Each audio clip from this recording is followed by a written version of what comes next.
ये कहानी निंदा रस की है। अब सुनिए निंदा रस की कहानी। कई महीने बाद आए थे।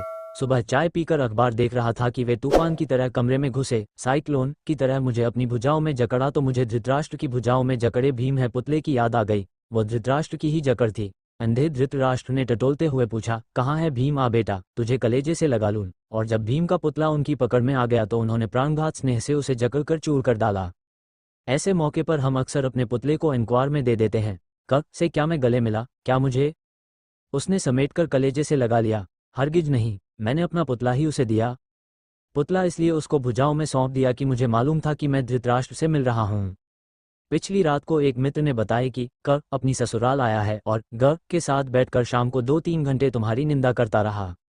इस सूचना के बाद जब आज सवेरे वो मेरे गले लगा तो मैंने शरीर से अपने मन को चुपचाप खिसका दिया और निस्नेह कटीली देह उसकी बाहों में छोड़ दी। भावना के अगर कोटे होते तो उसे मालूम होता कि वह नागफनी को कलेजे से चिपटाए है। छल का धृतराष्ट्र जब आलिंगन करे तो पुतला ही आगे बढ़ाना चाहिए, पर वह मेरा दोस्त अभिनय से पूरा है। उसके आंसू भर नहीं आए। बाकी मिलन के हर्षोल्लास के सब चिन्ह प्रकट हो गए। वह गहरी आत्मीयता की जकड़, नैनों से छलकता वह असीम स्नेह और वह स्नेह सिक्त वाणी।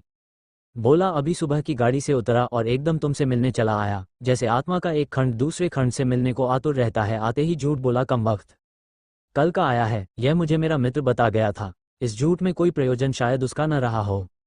कुछ लोग बड़े निर्दोष मिथ्यावाद होते हैं। वे आदतन प्रकृति के वशीभूत झूठ बोलते हैं। उनके मुख से निष्प्रयास निष्प्रयोजन झूठ ही निकलता है। मेरे एक रिश्तेदार ऐसे हैं। वे अगर बंबई जा रहे हैं और उनसे पूछे तो वे कहेंगे, कलकत्ता जा रहा हूँ। ठीक बात उनके मुंह से निकल ही नहीं सकती। कब भी बड़ा निर्दोष, सहज, स्वाभाविक मिथ्यावादी है। अब इसके आगे की कहानी पार्ट 2 में देखिए।